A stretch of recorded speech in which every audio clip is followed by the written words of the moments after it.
morning, yo. Good morning, yo. Love my car, love my car, love my car. I can't say that enough. Damn, damn, damn, damn, damn. No matter how many times I look at it from so many different angles, it is just simply breathtaking to see that machine. So,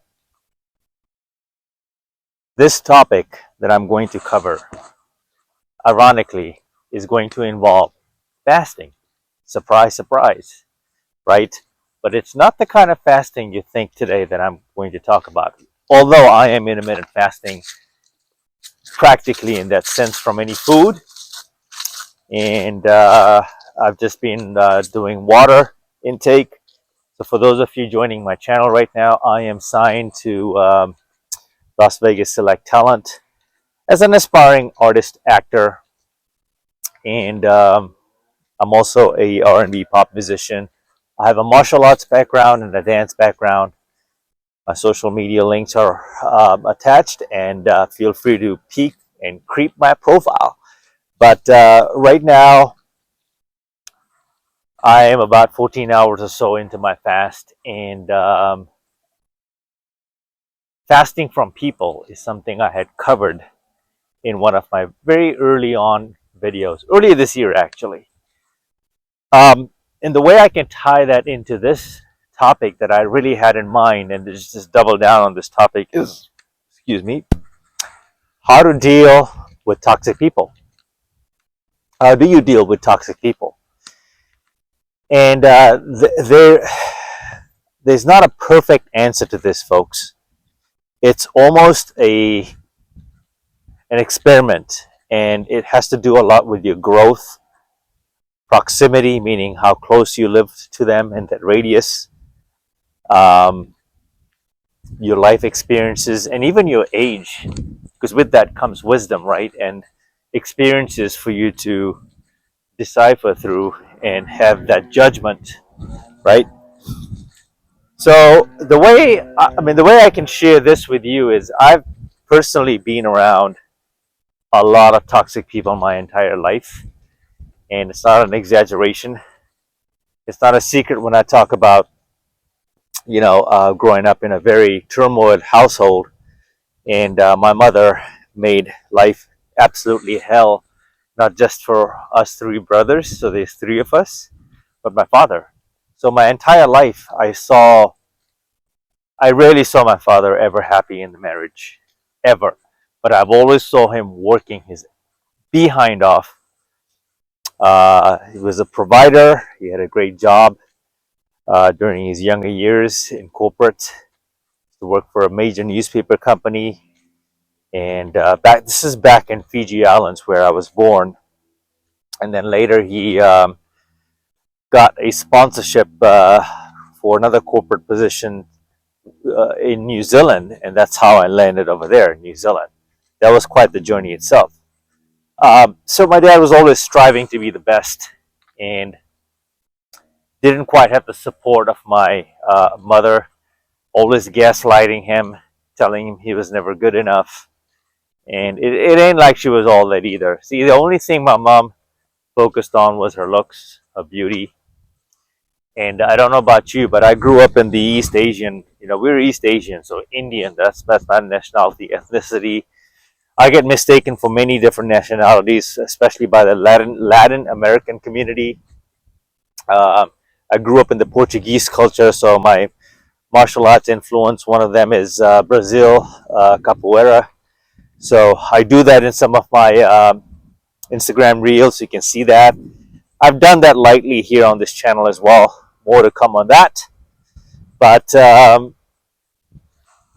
when you reach a certain stage as you grow up, your instincts and your intuition all throughout your childhood doesn't lie to you. Like, I've walked through my entire childhood with this thick, cloudy smoke and fog that even though it's an illusion, it just felt like it was just really thick, heavy, and I couldn't quite put a finger onto the energy.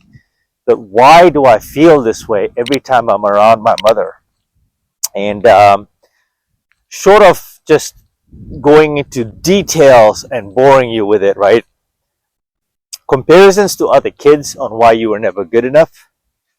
And she would do this to my father too, that he was never good enough. And all her shortcomings would be projected heavily on us. She would talk crap about other people always, but be an angel outdoors, and she was a completely different person indoors, night and day. Like I'm talking about, we saw the devil. So when you see the devil, you can never unsee the devil, and especially when you not see it but feel it. I know this sounds extreme, but I know I'm not the only one out there. So it took me nearly 4 decades of my life to realize that it was time to cut her off. Nothing good ever happened around her. There was always bad luck. I mean, my father got Parkinson's. Uh, the onset was there, I think, from his early 30s. And it was that fully diagnosed, from what I understand, around 34, 35. So he died. Finally, he passed at the age of 73. But you could imagine that was a very painful departure. That was a very painful life to live 30 something years of your life, your latter half, in such suffering, such misery, right? That's, I'm not saying she caused it, but Parkinson's is related to your neurology, right? Your brain chemistry. And so the stress that he endured was unfathomable because he really loved my mother. He really, really cared for her. And I think, in fact, he loved her more than she loved him. And we all saw it. I remember all of it. And now just park that in perspective and just look at other things that extend from it, right? Family. When they say family is important, that is true. And family is family, and there's nothing like family. But there's nothing like family, right? Because sometimes the very same bloodline or family ties can really drag you down. They can really bear on you. They can really project on you. Their expectations may be so unrealistic. And this not only branches off of from family roots, but this can be your extended circle. This can be your hold on a second. There's bikers there. This can be your social networks, right? This can be your friends. This can be your intimate relationships, right? And I think it comes down to you having to teach people on how you want to be treated. That's it. It's how firmly you can hold your ground and tell them what's acceptable and what's not. Because if we don't stand our ground within reasonable means and measure, of course, we lose self respect. When we lose self respect, be prepared to be stepped on all over. That's how this goes. And human nature sometimes is nasty. Most times I've just found human nature to be nasty. Weakness is not a sign of kindness, and being quiet and being gentle is not a sign of weakness. It's not. But there are some people who just don't have the courage to speak up for themselves and draw a line in the sand and say enough is enough. Are you one of those people? That's what you have to ask yourself. Are you one of those people? And I used to be that way for the longest time. I used to smile through some of the types of treatment that I would encounter or endure. Could it be? Is it a surprise that this is the case? Because my father was a little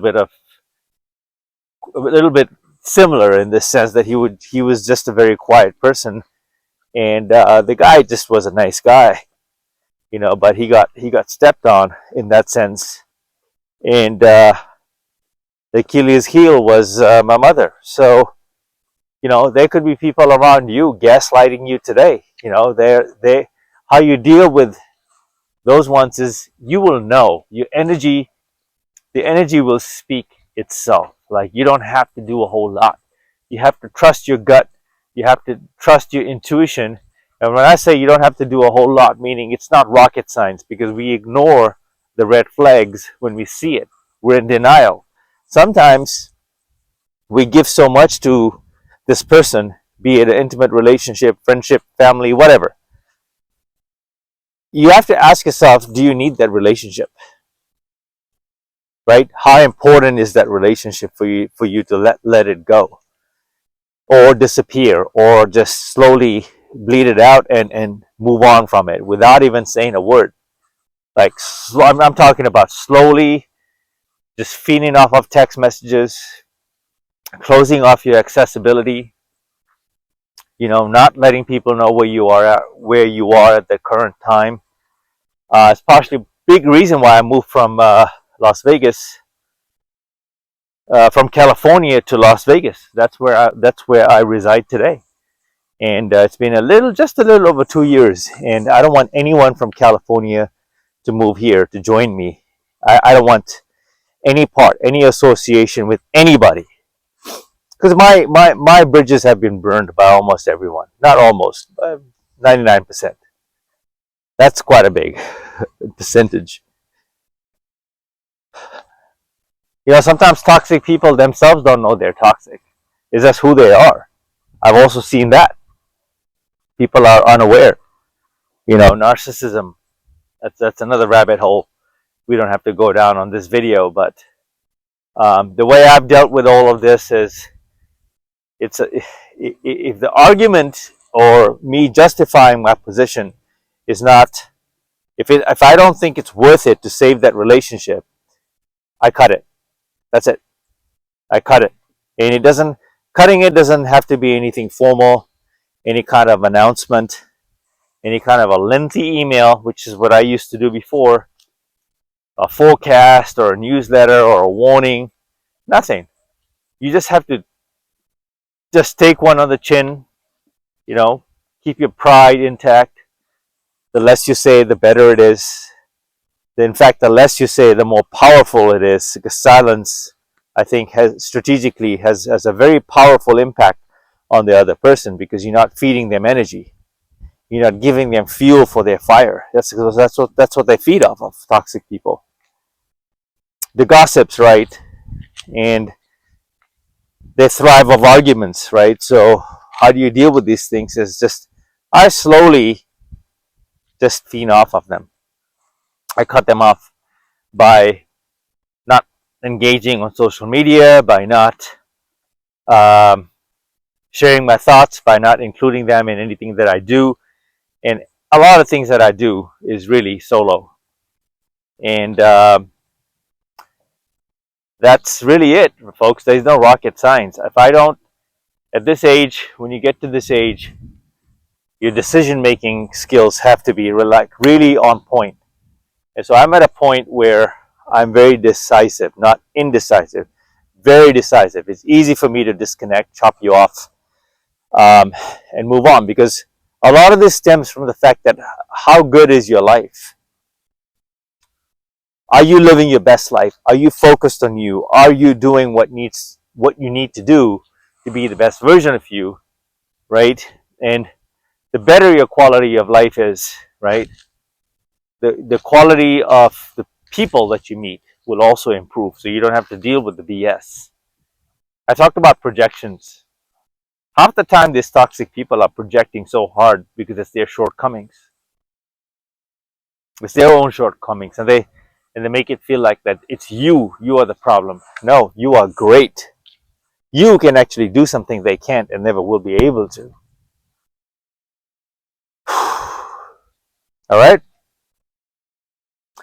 This video can be an hour long, folks. There's so many ways you can go on this, but I don't want to drag this out. 15 minutes here is pretty long for me. So hopefully you found this helpful, insightful, and therapeutic. There's some things in here that you can take away and relate. And I'm walking, so that's ultimately what matters. I'm not just complaining. I'm walking. Look at that behind me. It's so beautiful. I love all of that. Okay. Next video, Mamba out.